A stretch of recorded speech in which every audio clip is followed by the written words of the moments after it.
Assalamualaikum. Halo siswa kelas 6 yang hebat, tangguh, dan kreatif. Bagaimana kabar kalian hari ini? Wah, alhamdulillah, semua dalam kondisi yang sehat dan semangat. Jangan lupa untuk bahagia ya. Jumpa lagi dengan Bu Maila. Hari ini kita akan belajar tema 9, subtema 1, muatan pembelajaran bahasa Indonesia. Dengan materi tokoh, watak, dan latar dalam karangan fiksi. Apakah kalian sudah siap untuk belajar? Oke, kalau begitu, mari kita belajar bersama-sama. Pernahkah kalian membaca cerpen atau cerita pendek? Tentu sudah kan? Cerpen atau cerita pendek merupakan salah satu karangan fiksi. Apa itu karangan fiksi? Karangan fiksi adalah karangan yang berisi kisah atau cerita yang dibuat berdasarkan khayalan atau imajinasi pengarang. Tokoh, watak, alur, dan latar belakang di dalam karangan ini merupakan hasil olah pikir dan kreativitas pengarangnya. Fiksi atau cerita rekaan biasanya berbentuk novel dan cerita pendek. Di dalam sebuah karangan fiksi terdapat tokoh utama dan tokoh tambahan. Tokoh utama merupakan tokoh yang banyak diceritakan di dalam sebuah karangan. Sedangkan tokoh tambahan merupakan tokoh yang mendukung tokoh utama. Sudah tahu kan apa beda dari tokoh utama dan tokoh tambahan? Selanjutnya kita akan mempelajari unsur cerita pendek. Apa saja ya? Yuk kita pelajari bersama-sama. Setidaknya ada 8 unsur cerita pendek. Apa saja unsur tersebut? Ada tema, tokoh, penokohan, latar, alur atau plot, sudut pandang, amanat, dan gaya bahasa. Nah, hari ini kita hanya akan mempelajari tentang tema, tokoh, penokohan, dan latar. Tema adalah pokok atau gagasan utama dalam sebuah cerpen. Sedangkan tokoh merupakan pelaku dalam sebuah cerita. Seperti yang sudah saya sampaikan di awal, ada tokoh utama dan juga tokoh tambahan. Tokoh utama merupakan tokoh yang banyak diceritakan di dalam sebuah karangan, sedangkan tokoh tambahan merupakan tokoh yang mendukung tokoh utama. Berdasarkan sifatnya, tokoh dalam cerita pendek dibagi menjadi tokoh antagonis dan tokoh protagonis. Tokoh protagonis adalah tokoh yang memiliki sifat terpuji. Tokoh ini memiliki karakter disenangi orang, baik dalam cerita maupun bagi si pembaca. Misalnya, bersifat baik hati, jujur, pemberani, pintar, dan lain-lain.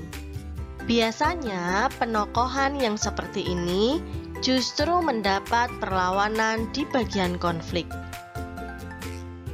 Tokoh antagonis adalah tokoh yang mempunyai sifat jahat dan tidak terpuji. Tokoh ini melawan tokoh protagonis. Biasanya peran inilah yang menjalin pertikaian yang berkembang menjadi klimaks. Misalnya, tokoh ini bersifat sombong, bodoh, jahil, dan lain-lain. Tokoh protagonis dan antagonis ini erat hubungannya dengan penokohan. Penokohan merupakan watak atau karakter tokoh yang terdapat dalam sebuah cerita. Nah, unsur cerita pendek berikutnya adalah latar. Latar dibedakan menjadi 3, yaitu latar tempat, latar waktu, dan latar suasana. Latar tempat menjelaskan di mana kejadian atau peristiwa dalam cerpen terjadi. Latar waktu menjelaskan kapan kejadian atau peristiwa dalam cerpen terjadi. Sedangkan latar suasana menjelaskan gambaran suasana dalam sebuah cerita pendek. Nah, sekarang coba bacalah sebuah karangan fiksi berikut ini dengan saksama. Bacalah di dalam hati ya.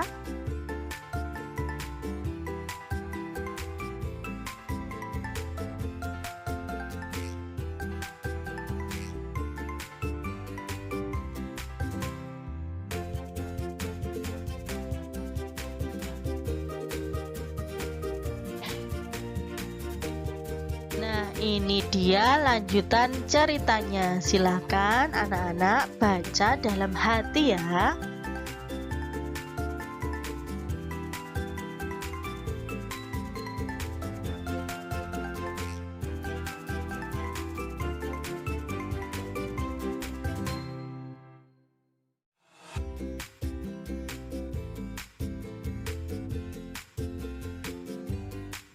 Dari cerita tersebut, mari kita isi diagram pertama berikut ini.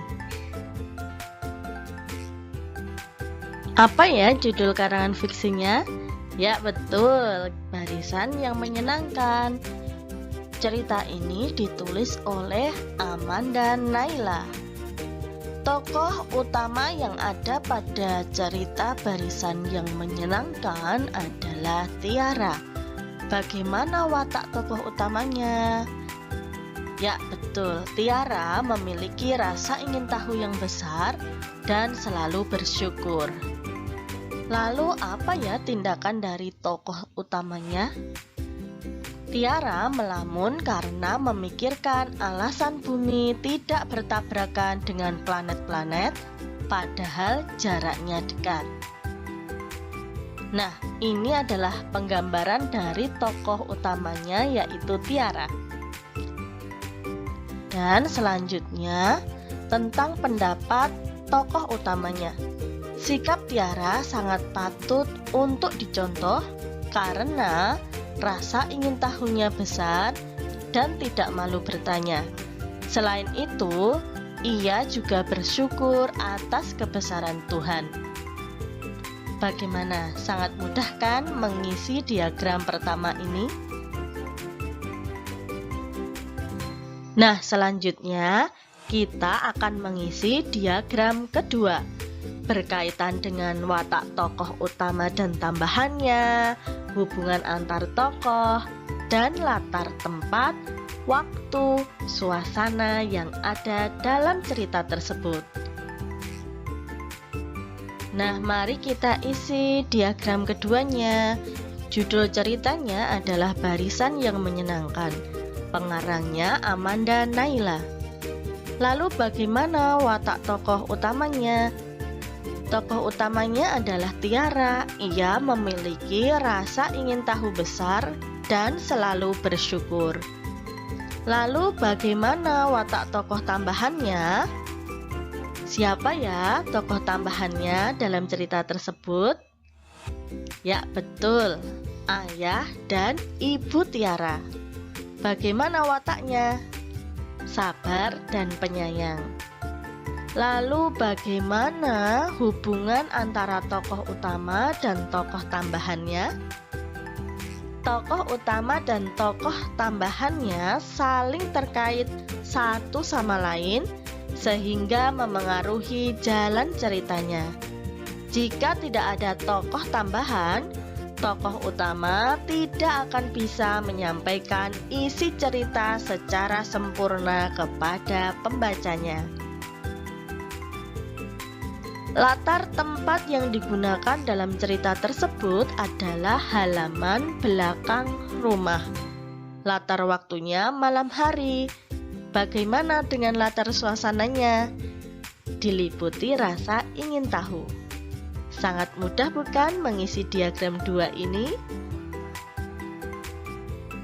Oke, berikutnya kita mengisi diagram yang ketiga. Tentang tokoh utama, kemudian hal yang disukai tentang tokoh utama, hal yang mengejutkan dari cerita tersebut, juga ringkasan ceritanya. Yuk kita isi bersama-sama.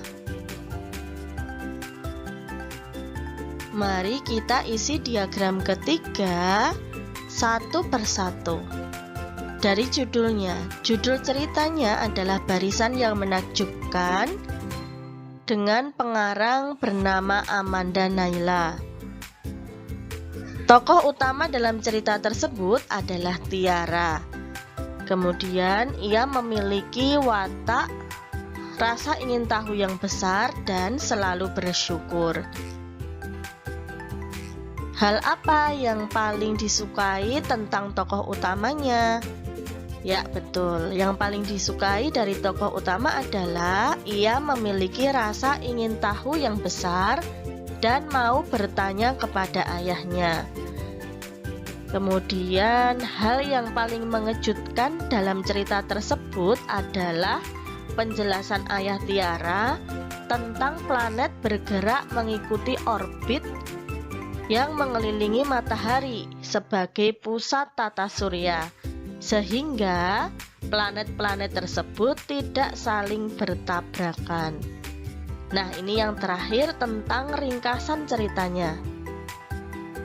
Tiara penasaran mengapa bumi tidak bertabrakan dengan planet lain, padahal jaraknya berdekatan. Ayahnya menjelaskan bahwa planet bergerak pada orbit masing-masing, sehingga tidak mengalami tabrakan satu dengan yang lainnya. Nah, hari ini kita sudah belajar tentang tokoh, penokohan, latar, dan mengisi diagram berdasarkan cerita yang sudah kita baca. Nah, kalian bisa berlatih lagi dengan membaca cerita-cerita yang lainnya, kemudian mengisi diagram seperti yang sudah Bu Maila contohkan tadi. Yeay, alhamdulillah pembelajaran kita hari ini sudah selesai. Semoga pembelajaran hari ini bisa membawa manfaat untuk kita semuanya. Ingat pesan dari Bu Maila, jaga kesehatan kalian dan jaga semangat kalian untuk terus belajar. Dari Bu Maila, Assalamualaikum warahmatullahi wabarakatuh. Dadah anak-anak.